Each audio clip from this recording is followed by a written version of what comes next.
And that's where they're headed, to that doorway, the George IV gate, between the two towers at the top of the hill.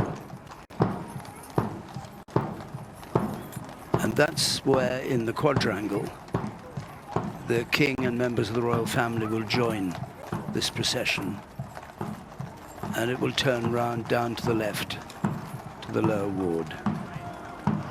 The heralds have marched all this way. The distinctive eagle's feathers, the Royal Company of Archers for Scotland, the velvet caps of the watermen, those blue velvet jockey caps, the watermen who used to always accompany the sovereign, and the Queen's Gurkha orderly officers just in front, the very bottom of your picture, the Gurkhas who, ever since Edward VII's coronation in 1901, were given a special place at court.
That huge standard, the Royal Standard of the Grenadier Guards Regiment, carried before the hearse, presented to the Grenadier Guards by the Sovereign at the beginning of her reign, never changed or replaced.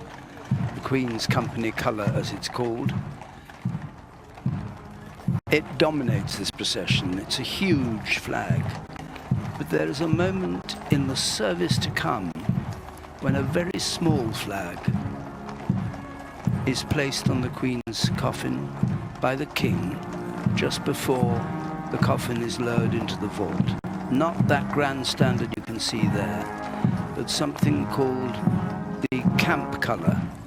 Very, very small flag, which was used to denote where the commanding officer of the guards could be found, put outside his tent, hoisted where he was, and it's a symbol that the Queen was our commander.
recognize, no doubt very easily, the Sky Boat song, Over the Sea to Sky, being played as the procession approaches the Cambridge Gate.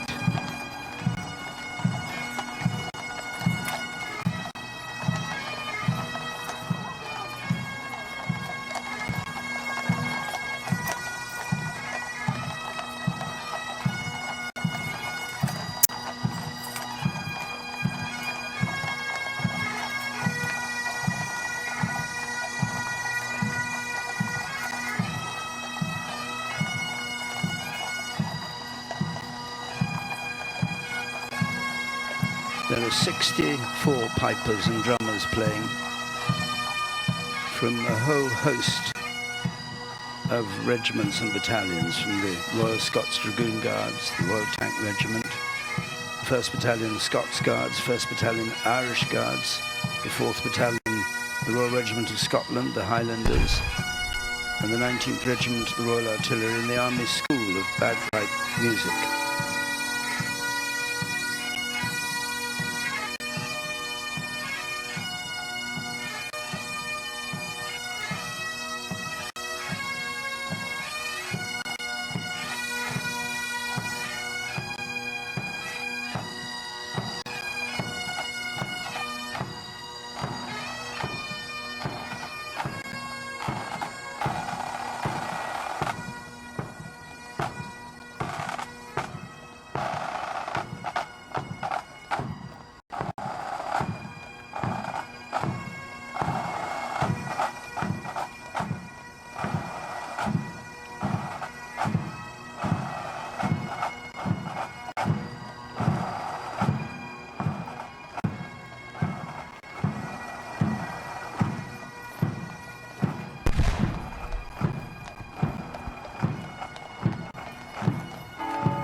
Members of the Queen's household, some in uniform, some in morning suits.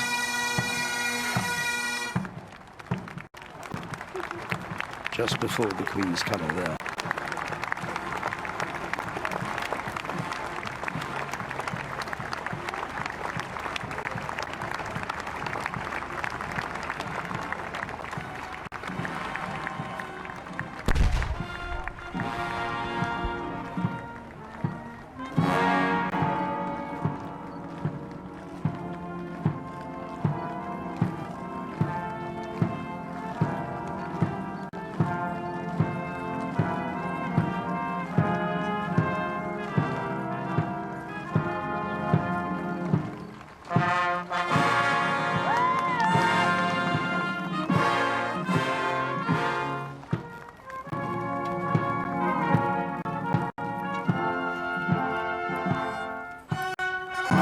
After the Sky Boat song, the band of the Household Cavalry plays one of the 3 Beethoven funeral marches that are being played here today and heard at the commemoration at the cenotaph each year. Funeral marches 1, 2 and 3 by Beethoven.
Household Cavalry leading the way here. One of the oldest regiments in the British Army, dates back to the mid-17th century, made up of the Life Guards and the Blues and Royals, the two senior regiments of the household.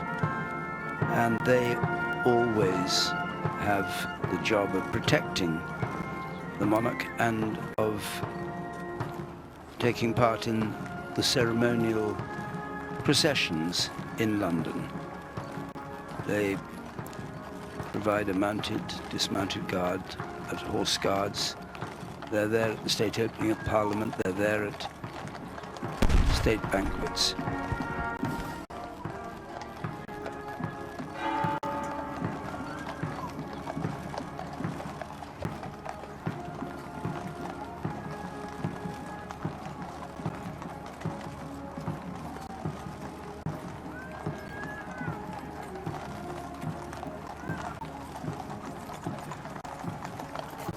Some of the horses, understandably, a little restless at this long, slow walk, but they keep them beautifully under control.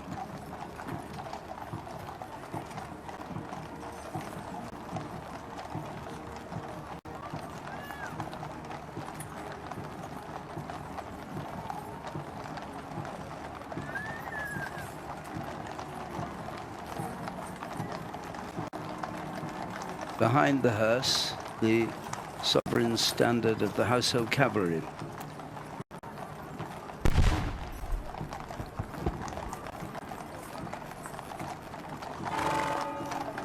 Just lost sight of it there. Was once used, like all standards, as a rallying point in battle, and are embroidered now with the battle honours of each regiment.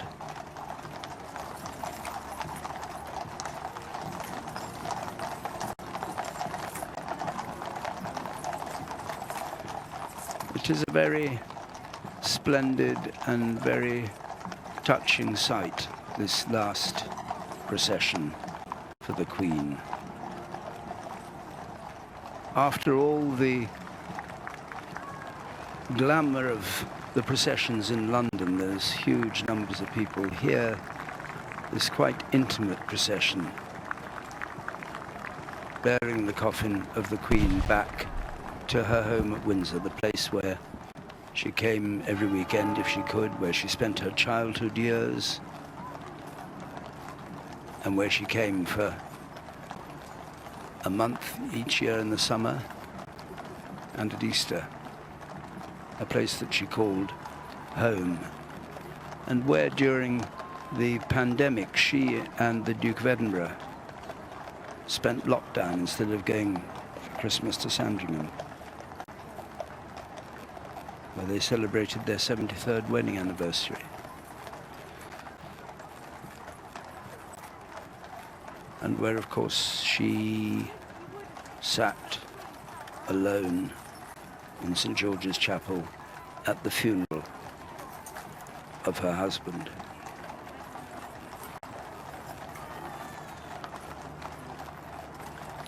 just a year ago.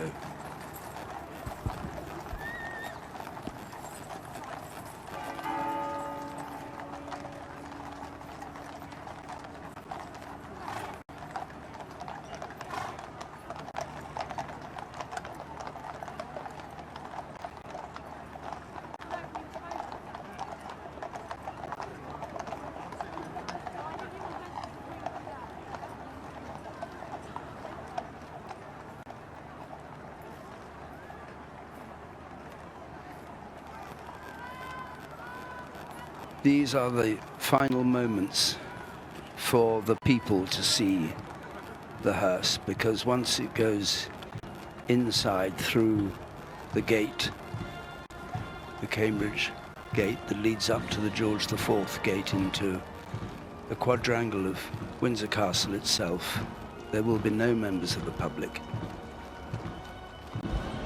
There will only be those who've come to the chapel to take part in the service.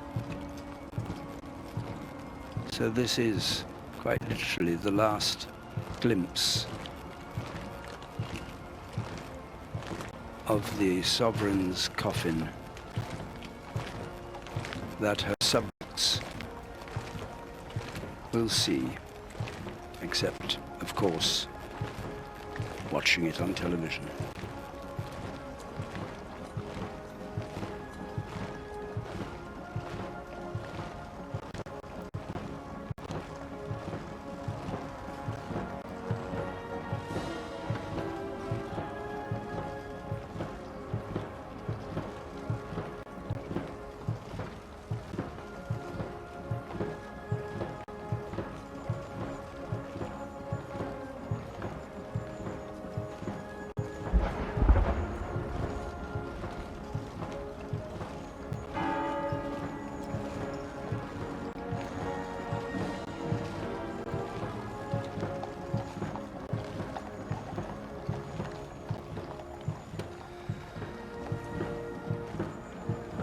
On left and right of this final part of the pathway, again, all these flowers are tiny bouquets of flowers that were brought here and have been laid out. And standing there on the right of the picture, the Queen's pony or horse, Emma. When the Duke of Edinburgh had his funeral here, the driving carriage that he used to use was brought out to the quadrangle. Here from the Mews of Windsor, the grooms who work in the Royal Mews, and this black Highland, I suspect, pony, Emma.